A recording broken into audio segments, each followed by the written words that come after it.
It was a dreary, fateful day, the evening of October 11th. What prompted such a horrific massacre from such a magnificent creature? The bear was estimated to weigh just over 300 pounds, but yet even two full-grown adults didn't stand a chance against it, albeit they tried. Raymond and Carola were seeking intimacy and solitude, time away from their busy lives, but what they found was a merciless death. What's up, guys? Iceman here. So this story is about a horrifying bear attack, and one of the most unfortunate ones that I've ever heard of. But before I get into it, I'd like to thank you guys for all your support on this channel, as it has been growing exponentially, and welcome to all my new subscribers. So if you will, like this video, subscribe to the page, and hit the bell so you're notified next time I post a video. And if you want to support me further, you can become a channel member or a patron. Links in the description below. So let's get into this chilling tale. It is understood that a black bear's swipe force is twice the strength of a lion's, rendering them capable of easily killing a human with a single swipe to the neck or head. Their bite force measures around 800 psi, over 3 times that of a pit bull. It pities me to contemplate what this couple must have gone through. Lake Opiogo is a prominent lake located in Algonquin Provincial Park, Ontario, Canada. It is one of the largest and deepest lakes in the park, with a surface area of approximately 54 square kilometers and a maximum depth of around 49 meters. The name Opiogo is derived from the Algonquin First Nations word meaning sandy bottom. The massive lake serves as a gateway to the interior of Algonquin Provincial Park, providing access to the park's vast wilderness and extensive network of backcountry canoe routes. It is a launching point for wilderness adventures and offers opportunities for camping to backcountry campsites along the lake and surrounding areas. It was here where Carola and Raymond decided to vacation. The new couple loved the outdoors and were both going through difficult times back home, so decided to go camping together, a way to spiritually and mentally unwind and get to know one another more. They packed their supplies and headed to Bates Island. The excitement of staying on a small private island together was euphoric for the two, something of dreams. Bates Island is one of the largest islands within Lake Opiogo, but yet it is quite small, measuring only a half-mile in length and about 1/10 of a mile wide. It is situated towards the northern part of the lake, closer to the eastern shore. The island offers scenic views and is known for its natural beauty, including rocky shores, forested areas, and panoramic vistas of the surrounding lake and landscape. The excited couple readied their coffee and thermoses and paddled their canoe to the island, laughing and flirting with each other along the way, spotting various birds and enjoying what seemed to be perfect weather at the time. Upon arrival, they shored the canoe and made a small trek to a nice overlook on the island, where they began setting up camp. To them,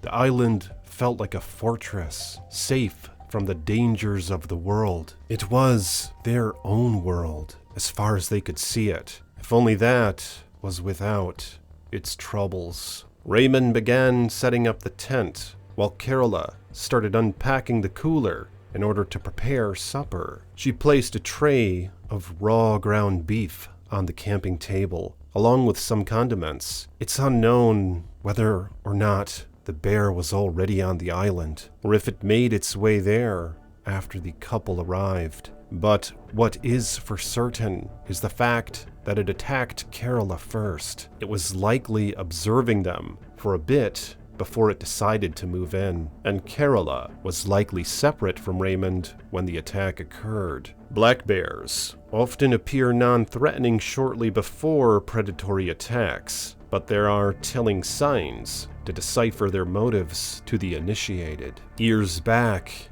and head low signify its potential aggressive intent, and it's likely this bear approached Carola non-aggressively until the moment of the attack. Raymond either heard Carola's cries for help or simply knew something was wrong when he discovered the bear ravaging the woman. He grabbed the long oar from the canoe and ran at the bear, swatting it as hard as he could with the paddle, but to no avail. It was like hitting a tree with a paddle. The oar itself was found broken in a few pieces, as the bear likely swatted it to the side and bit the improvised weapon in half. According to the autopsies, a severe blow to the head was the cause for both Carola's and Raymond's death. The creature dragged their bodies away from the camp and began urinating and defecating on the corpses as a means to cover up the scent and claim them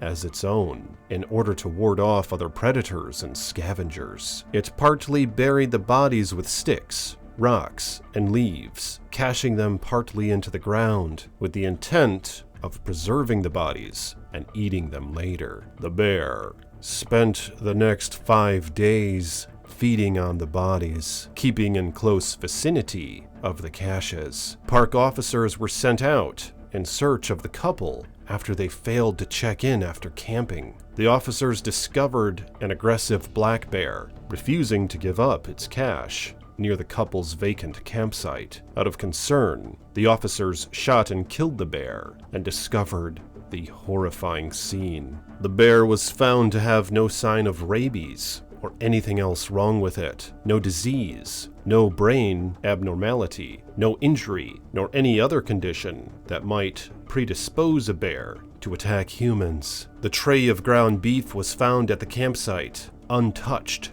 even 5 days after the attack. Bates Island will forever be remembered by this dreadful incident. Some even say that the blood can still be heard from Carola and Raymond screaming from the ground, screaming for redemption. Jeez, what do you guys think about that bear attack? Isn't it crazy how small that island was? It was only like a half-mile long or something. Like, it seems like you could almost see past the whole damn thing standing in one spot. And I wonder what that must have felt like to arrive there, thinking you were safe. I've always been intrigued by islands. Ever since I was a little duck, I would see islands across the lake or whatever, and I'd always want to go there and seek solitude or something. That's the thing, is they probably felt safe. But unfortunately, once again, this is another incident where there was no mention of protection outside of a freaking paddle for the canoe. Apparently the guy beat the hell out of the bear with it because they could find long bruises all along the bear's body. But of course, it was all in vain, as the bear also swatted him to death as well and cached his body away. It's disgusting how those things will piss and defecate all over the body to cover up scents. It's really kind of like an additional low blow,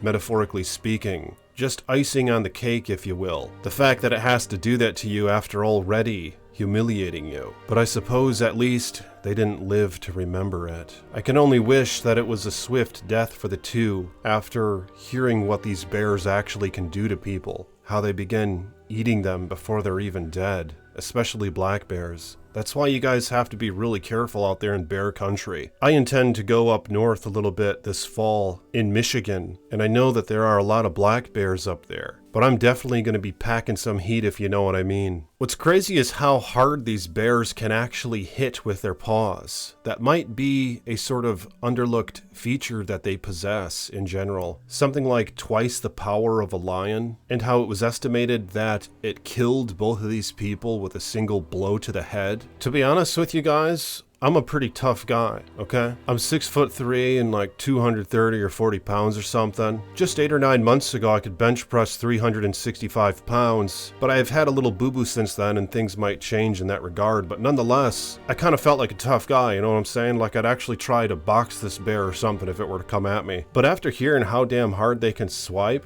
it really just makes me want to be a bit more prepared than have to succumb to using my fists against one. Because let's be honest, if that were the case, it would only go in my favor if God were willing for it to be so. Because these things just possess so much strength, even for their size. And they don't look that tough, but the fact that they can climb trees with ease should be a telling sign that you don't want to mess with them. But what do you guys think about this attack? What could have been done differently to prevent this scenario? And do you feel like if you were to arrive on an island like that, would you feel safe, or would you still be suspicious and cautionary? I feel like this often happens to new lovebirds or something. Like they're all infatuated with one another and they start to think irrationally in both the relationship and in external things, especially when they're together. So it's like they're in La La Land for a minute or something. They just feel like the world's perfect and nothing could go wrong because they found this new love of their life or whatever. But of course, at times, it can go sour real quick.